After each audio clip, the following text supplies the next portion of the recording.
Bonjour, je suis le pasteur Emmanuel Ndoma, pasteur de l'église évangélique Gagner les âmes pour les Seigneurs, la maison du potier. J'aimerais introduire aujourd'hui pour un sujet très important, opérer dans le surnaturel ou une vie au-delà des limites naturelles.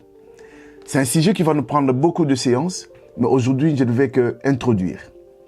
Mais avant cela, j'aimerais dire à une personne, abonne-toi et like notre page, ou encore tu peux partager cette vidéo à quelqu'un, ça pourra vraiment lui aider.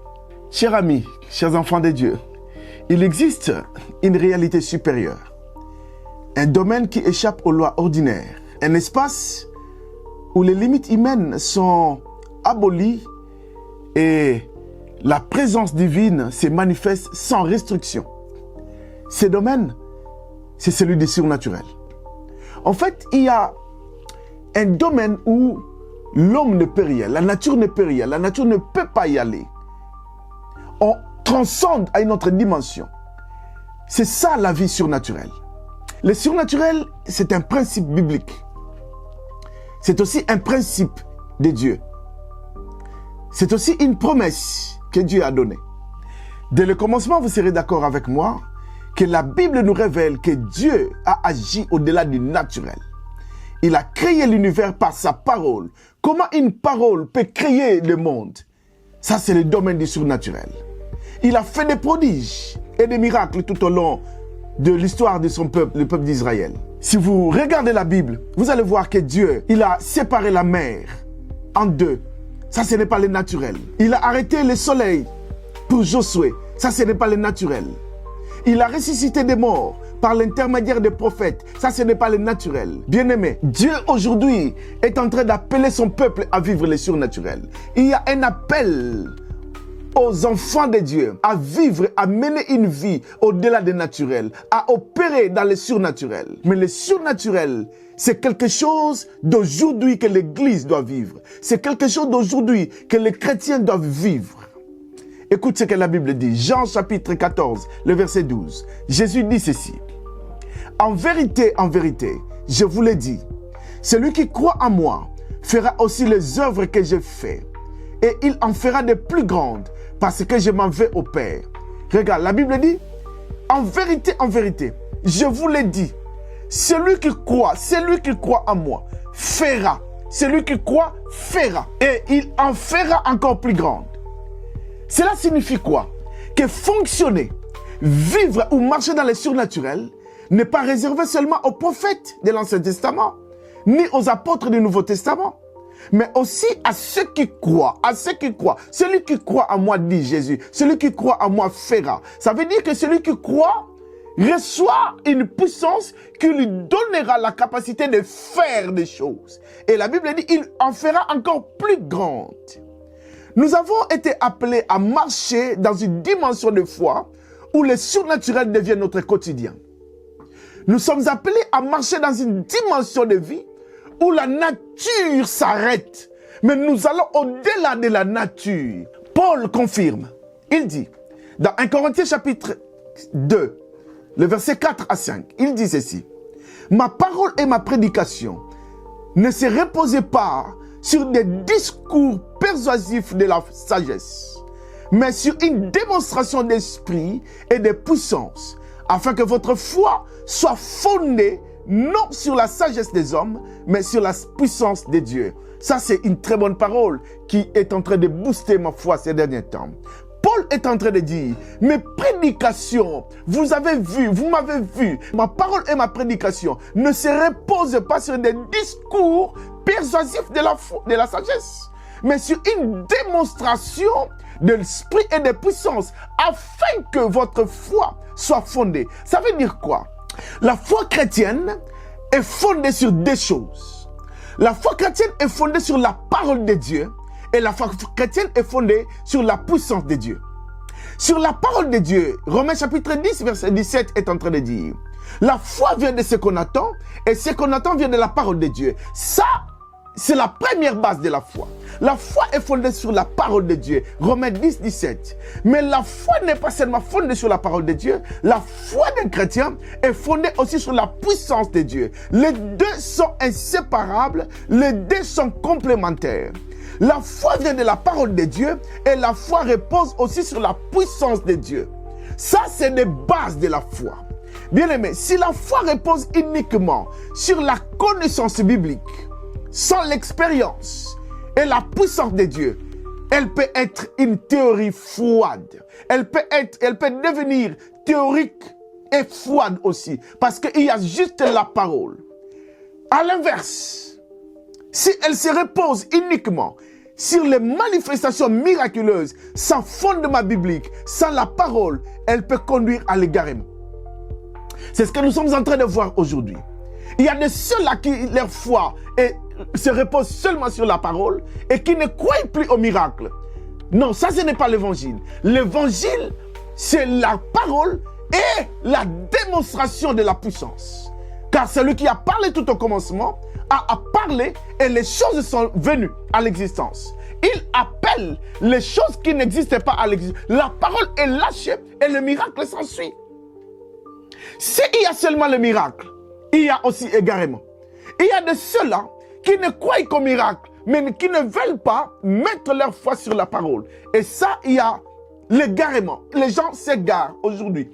Ils ne veulent que le miracle. Ils ne veulent que le miracle. Non. Il y a la parole, il y a le miracle. C'est ces deux choses qui sont à la base du fondement de la foi d'une personne. Oh mon Dieu. La vraie foi repose à la fois sur la parole et la puissance de Dieu. Elles travaillent ensemble pour bâtir une foi vivante, solide et efficace.